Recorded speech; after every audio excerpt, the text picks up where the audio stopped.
alquimia nesse vídeo. A base desse amadeirado é aquela técnica do dedo. Então, ó, aqui tem um pouquinho de óleo e vou aqui na tinta, tá? Com o dedo mesmo. E aí eu começo a passar a tinta no prato em movimentos verticais ou horizontais, sempre no mesmo sentido, de cima para baixo, de baixo para cima, fazendo manchas, não querendo cobrir o prato todo, somente manchando-o mesmo.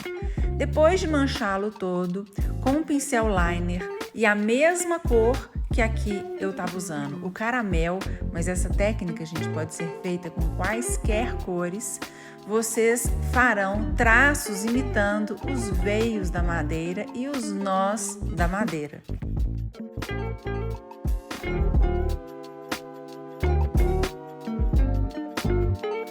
Em seguida, usando o Hack Brush, meu queridinho de sempre, eu passei sobre aqueles primeiros veios que eu havia feito e depois eu intensifiquei esses mesmos veios com uma tinta mais escura, que é o Rich Brown.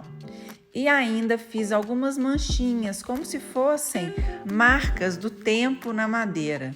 E aí ela ganha uma naturalidade maior. Depois eu fiz a limpeza do centro e um friso com o dagger usando o Rich Brown. E o que a gente pode fazer aqui, gente, para completar? O que a gente poderia fazer? Eu fiz aqui para vocês verem, olha. A gente poderia fazer, por exemplo, uma palmeirinha assim, estão vendo?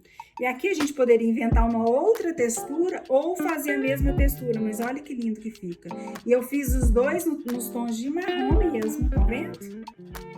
Depois de feito o risco da palmeira, que é uma das partes mais importantes do canetado, eu, com o próprio Rich Brown, eu comecei a fazer os primeiros traçados, inicialmente usando o bico de pena, que é a pena que eu gosto, aquela que vocês já conhecem, a minha indicação lá do curso. E depois, gente, para algumas das folhas, eu usei o liner bem fininho, um liner 00, para que a ponta das folhinhas ficassem finas, o que a gente não consegue com o bico de pena. E é assim, na pintura em porcelana a gente vai aprendendo a usar todos os recursos para facilitar a vida da gente. Em seguida eu só fiz uns traços aqui embaixo, imitando uma areinha ali.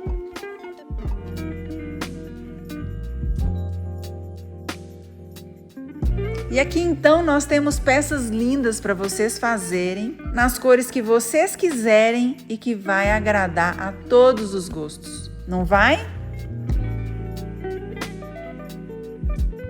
Se você gostou do projeto, considere se inscrever aqui no canal para você receber tudo que eu postar aqui no YouTube. Aperta o sininho para que a gente sempre envie as notificações para você. E é claro, deixa o seu like, seu comentário, porque isso tudo é super importante para mim, tá?